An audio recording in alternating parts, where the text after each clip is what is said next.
खेड गटाचे जिल्हा परिषद सदस्य कामेशदादा कांबळे यांचा वाढदिवस विविध सामाजिक उपक्रमांसह उत्साहात पार पडला। यावेळी खेड जिल्हा परिषद गटातील प्रतापसिंह नगर येथील विविध विकास कामांचे भूमिपूजन पार पडले। त्याचबरोबर विकासनगर येथील तलाठी भवन आणि स्मार्ट अंगणवाडी शाळेचे उद्घाटन समारंभ देखील यावेळी पार पडला। यावेळी महिला व नागरिकांनी विविध ठिकाणी कामेशदादा कांबळे यांना वाढदिवसाच्या शुभेच्छा देत त्यांचे औक्षण केले।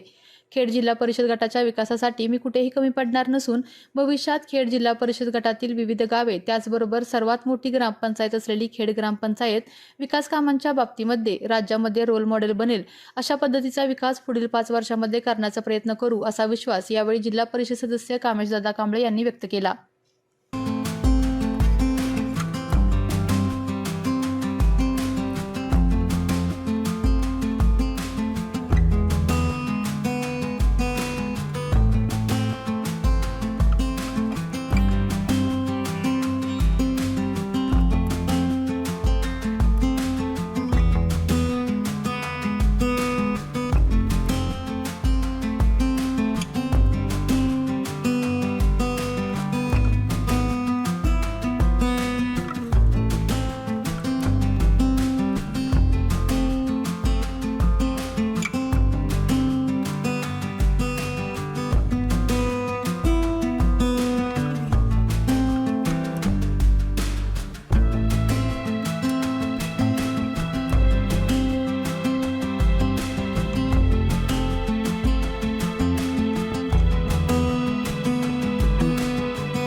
या अगोदर मी दिलगिरी व्यक्त करतो की याला थोडासा मला उशीर झाला।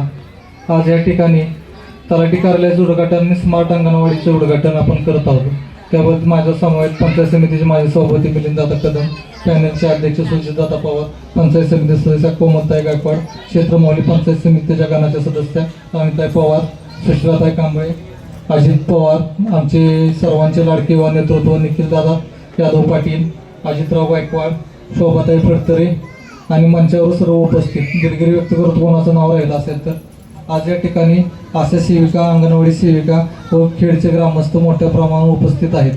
आणि सर्वप्रथम मी यादव भाऊकेचं अभिनंदन करतो की त्यांनी या दोन्ही तलाठी कार्यासाठी आपली जागा दिली आणि कोणतीही अडीअडचण करून दिली नाही. तसंच खेडचे आमचे युवा नेते बाळासाहेब कदम आहेत, त्यांनाही विनंती करतो की खेडमध्ये आपल्याला अशी एक स्मार्ट अंगणवाडी करायची, त्यासाठी लवकरात लवकर जागा आपण उपलब्ध करून दिली तर ती अंगणवाडी आपल्याला करता येईल. आता नानींना माहिती आहे संजय गांधी निराधार योजनेला आम्ही जवळजवळ एक 200 ते 300 महिलांचं आत्तापर्यंत काम केलेलं आहे. पण तलाठी ऑफिसला जाऊन हेलपाटे घालून कागद काढायला जो काही त्रास होतो तो नानींनी आम्ही अनुभवलेला आहे.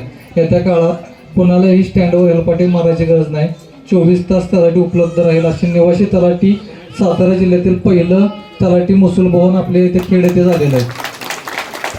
आणि सज्जे आपले इथे 2 आहेत, एक वनवासवाडी आणि एक खेड, दोन्हीला एक गुरव मॅडम आहेत आणि आपल्या खेडला वनवे अण्णासाहेब, दोन्हीही अगदी चांगल्या प्रकारे काम करतात आणि चांगल्या प्रकारे त्यांचं काम चालू आहे.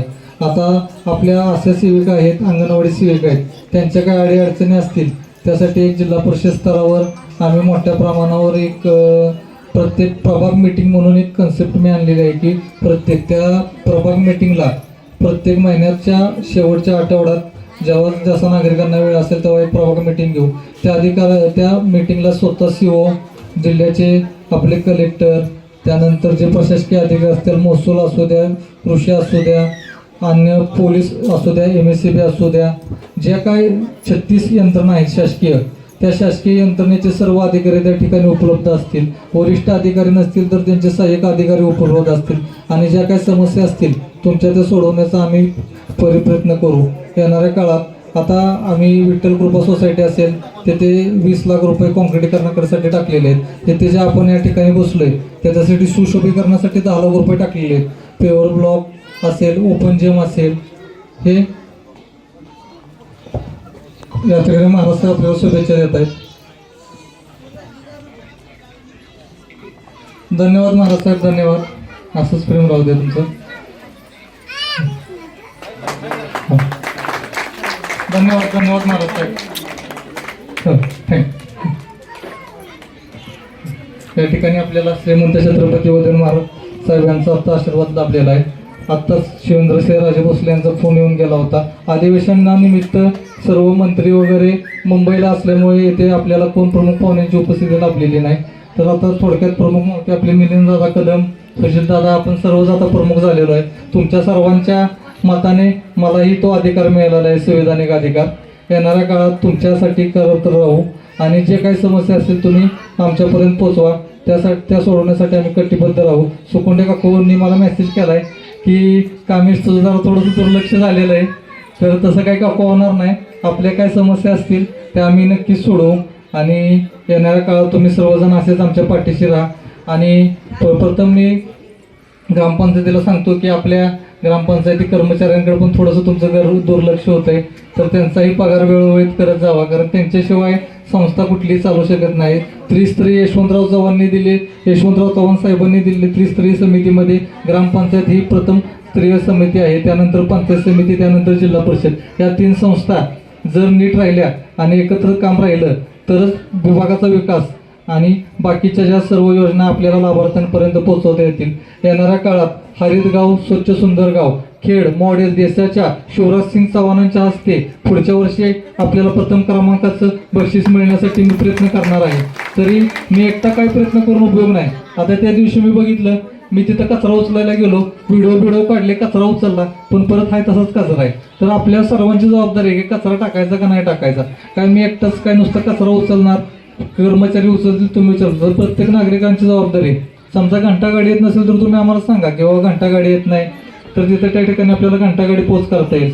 त्यानंतर जेवढे आपल्या कॉलनीतले ओपन स्पेस असतील ते सगळे डेव्हलप करू. एक सांस्कृतिक सभागृह आपल्या विभागाला मंजूर करू. मेडिकल कॉलेज आपल्या इथं झालेलं आहे, जिथे आपल्या मुलं कशा प्रकारे भूमिपुत्र ह्या स्लोगनवर जसं आपण निवडणूक केली, ती नुसती भूमिपुत्र नावाला नसून तिथल्या भूमिपुत्रांना त्या मेडिकल कॉलेजमध्ये काम मिळालं पाहिजे, हा माझा मानस आहे. त्यासाठी जसं जसं क्वालिफिकेशन असेल त्याचे रिझ्यूम तुम्ही लवकरात लवकर पोस्ट करावे. 50% तरी आपण लोक त्या ठिकाणी भरण्याची येत्या काळात मीटिंग घेऊन ते भरू, असे मी तुम्हाला आपल्या तालुक्यातील जिल्ह्यातील बातम्या सर्वप्रथम पाहण्यासाठी आजच सातारा न्यूजला यूट्यूब चॅनलवर सबस्क्राईब करा, लाईक करा, शेअर करा आणि बेल आयकॉन प्रेस करायला विसरू नका.